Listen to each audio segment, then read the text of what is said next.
Hey guys, welcome to the Liberal Hive Mind, a channel solely focused on exposing the abundant hypocrisy of the left. The conversation of candidate quality. And of course, I've mentioned it, I've been mentioning it. We've been talking about candidate quality for a while now, especially when looking at Mehmet Oz and his extremely weak campaigning, or when criticizing GOP candidate quality, the same argument pops up over and over again. Quote, if candidate quality mattered, then how did John Fetterman win? Well, see, here's the thing. What a lot of people need to understand is that candidate quality matters for Republicans. For Democrats, not so much. That's what I think people really need to take away from this 2022 midterm, that the vetting process needs to be a little bit more extensive. There needs to be friggin' auditions. It can't just be one person popping up and saying America first, and then all of a sudden that's the pick. Unless you're supremely competent and incredible debater with a good grasp of the issues and an ability to package them in neat form, you're going to lose to Joe Biden and John Fetterman, because the left doesn't care. Left-wing voters are the majority.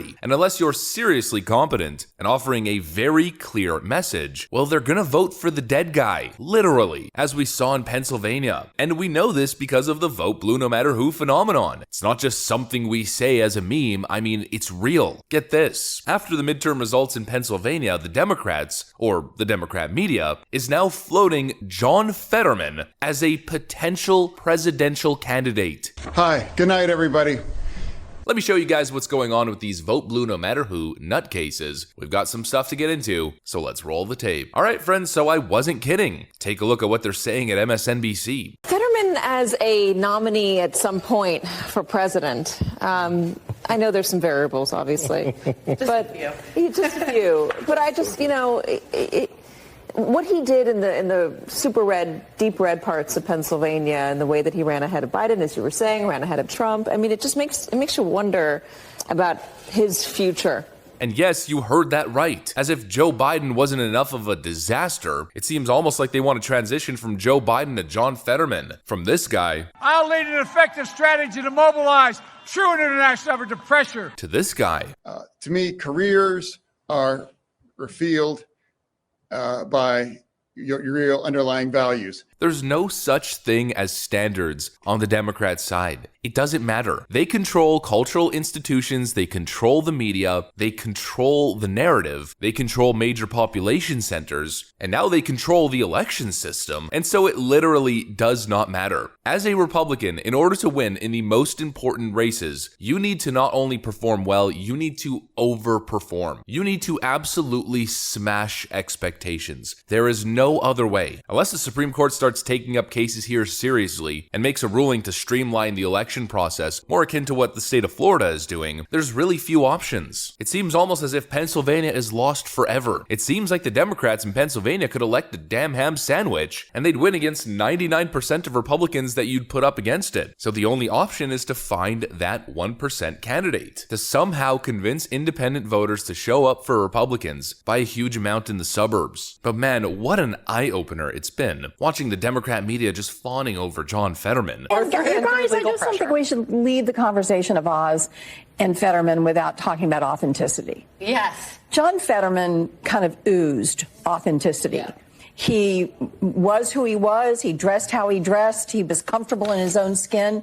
Meanwhile, we had crudités. He just kind of oozed of authenticity. He's certainly authentic, an authentic bum. But here we go again with the cult-like Democrat worship of these absolutely terrible candidates. Apparently, Alexandria Ocasio-Cortez is a political mastermind and genius and policy expert. John Fetterman is a potential presidential candidate. So was Michael Avenatti, I might add. And apparently, Stacey Abrams, repeated chronic political loser, who just got BTFO'd by nearly 10 points in the Georgia gubernatorial election. Well, apparently, Stacey Abrams, according to MSNBC, is the reincarnation of Moses. Yeah.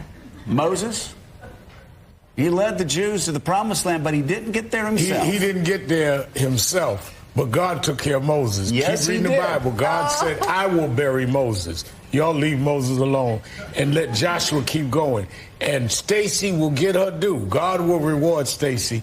Anytime you see Ossoff and Warnock and Biden in Washington, you're looking at the work of Stacey Abrams. That is correct. Amen. All right, still Oh, and of course, not to forget Stacey Abrams is also the future president of Earth, according to Star Trek or the Star Trek producers and writers. The reality is that it's just not fair, and you gotta suck it up. Life's a you-know-what is how the saying goes, and it's a cliche for a reason because it's true. And as a conservative, that's just the baseline. Democrats control the power. They don't need to do anything to get elected. All they need to do is push a bunch of phony narratives, promise a bunch of free crap. People are gonna vote for them. All they have to do is employ their celebrity army to mobilize gullible people and the impressionable youth vote, and they win by virtue. And so this is a call to action. If conservatives stand to win moving forward, then you gotta step up the game. Democrats are unified. Democrats, in fact, are so unified that they're finding success with cognitively impaired candidates. If that's not a warning sign, then I don't know what is. They unify behind one message, behind particular issues, behind particular candidates, and it leads to good results for them. Meanwhile, the GOP establishment just isn't doing the same. Not unifying behind a clear, concise, consistent message. Not taking stances on important issues and putting together coherent arguments to defend those issues. I mean, for the last 12 months, the RNC has done nothing but say the word inflation. Merely saying the word inflation or Bidenflation doesn't win you an election. Elect Republicans because inflation isn't a magical spell that automatically wins you the midterms. You need to overperform. You need to have an actual policy mandate. Instead of just saying the word inflation, you need to talk about supply. You need to talk about production, American production of goods and energy. Instead of letting the Democrats fearmonger on the issue of abortion, you have to actually turn around with a coherent argument defending your stance. Democrats instead just ran away from the issue entirely because they're scared of the evangelical portion of the Republican Party. They don't want to step on anyone's toes. I mean, looking back, and I've said it multiple times, where was the messaging? Where was the coherent policy mandate? This is what we're gonna do. Elect us because we're going to solve the housing affordability crisis. We have an actual solution that's gonna remove red tape and that's gonna enable us to build more homes and make housing more affordable for the average American. Where was the messaging actually promoting good ideas? It didn't exist. That's what Republicans need to do to win. You need to actually convince voters to vote for you, because otherwise they're going to vote blue no matter who. And the simple fact of the matter is that once again, Republican messaging was a joke. Instead of getting into the numbers and explaining the actual economic facts, instead of developing coherent arguments and talking points, attempting to explain why big government is a bad thing for the middle class and the lower class, instead of promoting a message of unleashing the American economy and creating jobs and opportunity, putting more money in people's pockets, the RNC went with the strategy of eggs are more expensive this year than they were last year. I hate to say it, but I think everyone got complacent, including myself. People convinced themselves that Joe Biden was such a disaster that the election was granted. Republicans felt entitled to an election sweep victory here. They felt like it was owed to them instead of earning it. And I think that's probably a great takeaway to move forward and start making change. Democrats are going to continue doing what they're doing in all of these different states, in all of these different districts. It's not going to change. Whining about it on Twitter is not going to change it. The only thing that's going to work is winning in such monumental fashion, pushing such a clear, concise political strategy, policy, platform, and messaging. Doing what Republicans did in Florida is really the only option. You got to convince independents to vote for you by a